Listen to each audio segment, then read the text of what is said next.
Petrol pump પર જે petrol જે ખૂટી જશે એનો ભય છે, લાંબી લાઈનો છે। આ મામલે હાલમાં ઉપમુખ્યમંત્રી હર્ષ સંઘવી સંબોધન કર્યા છે, સીધા પહોંચે।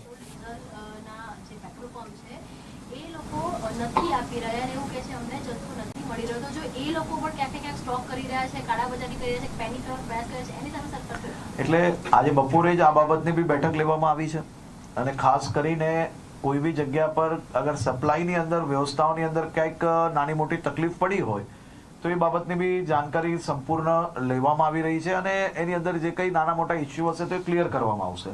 પરંતુ બધી જ જગ્યા પર પેટ્રોલનો જથ્થો મળી રહે તે માટેની વ્યવસ્થાઓ સંપૂર્ણપણે આપણી લોકો પાસે જે કંઈ આવશ્યક જે સ્ટોકની જરૂર હોય એ બાબતની વ્યવસ્થાઓ છે।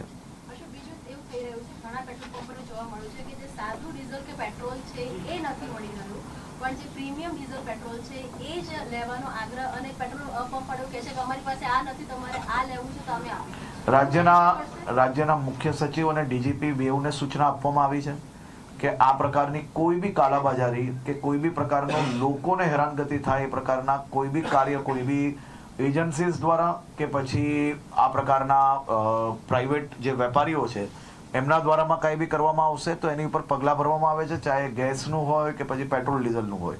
આ બધા જ વિષયોમાં ગંભીરતાપૂર્વક રાજ્ય સરકાર દ્વારા કાર્યવાહી કરવામાં આવશે। કેટલાક જે પ્રાઇવેટ પંપો છે એ સરકારી એજન્સી સંચાલિત નથી, એવા પંપોમાં સપ્લાય અત્યારે ઓછો છે। એક બાજુ સ્થિતિ આપણે દર 2 દિવસે રિવ્યુ કરી રહ્યા છે, બીજી બાજુ પ્રાઇવેટ પંપો એવું કહે છે કે અમારી પાસે સપ્લાય નથી। મેં આપને કહ્યું કે આ બધી જ વસ્તુનો રિવ્યુ રાજ્ય સરકાર દ્વારા દરરોજ લેવામાં આવી રહ્યો છે અને બધા જ પંપને સપ્લાય મળી રહે તે માટેની વ્યવસ્થાઓ બી ગોઠવવામાં આવી છે। हर्ष भाई, आज अहमदाबाद के कुछ पेट्रोल पंपों पे जो है पेट्रोल डीजल नहीं मिल रहा है, क्योंकि लाइनें हुई हैं। सरकार क्या कदम उठा रही है, क्या हकीकत है?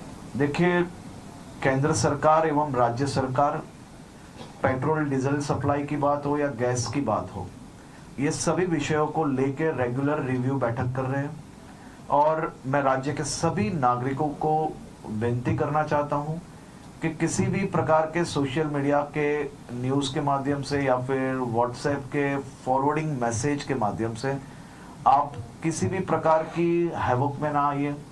कोई भी अफवाहों में आके आपको आपका काम छोड़ के ये लाइनों में खड़े रहने की आवश्यकता नहीं है। राज्य सरकार द्वारा ये सभी व्यवस्थाओं पे ध्यान बनाए रखा गया है और सभी प्रकार की व्यवस्थाएं अच्छी तरह से चले उसके लिए भी कामगिरी की गई है। Thank you. आभार साहब। હર્ષ સંઘવી કહી રહ્યા છે કે આ અફવા છે અને ખોટા મેસેજ ફોરવર્ડ ન કરવા। પેટ્રોલ ડીઝલની અછત માત્ર અફવા છે, ડેપ્યુટી સીએમે વાત કરી છે। ખોટી માહિતી ફેલાવશો તો પગલાં લેવાશે, ડેપ્યુટી સીએમે આ વાત કરી છે। હાલમાં જાણકારી સામે આવી છે, પેટ્રોલ ડીઝલની તંગીના મેસેજ ફોરવર્ડ કરવા નહીં। રાજ્યના તમામ નાગરિકોને વિનંતી છે કે કોઈ બી પ્રકારની પેટ્રોલ ડીઝલને લઈને સોશિયલ મીડિયા હોય કે વોટ્સએપના માધ્યમથી કે કોઈ બી ઓફિશિયલ જાણકારી વગર કોઈ બી પ્રકારની આ અફવાઓમાં આવીને ભાગદોડ કરવાની કોઈ બી પ્રકારની જરૂરિયાત નથી। રાજ્ય સરકાર અને ખાસ કરીને કેન્દ્ર સરકાર દ્વારા આ જથ્થાઓ અને સપ્લાય માટેનું ડેલી નિરીક્ષણ થાય છે અને રાજ્યને તમામ પેટ્રોલ પંપો પર પેટ્રોલ ડીઝલ માટે પૂરતી વ્યવસ્થાઓ પહોંચી વળે તે માટેની સંપૂર્ણ તૈયારીઓ બી છે। મારી રાજ્યના સૌ નાગરિકોને બે હાથ જોડીને વિનંતી છે કે આ પ્રકારની વાતો કોઈનો બી વોટ્સએપ મેસેજ આવ્યો હોય એને સીધો જ આપણે બીજા લોકોને ફોરવર્ડ કરીએ।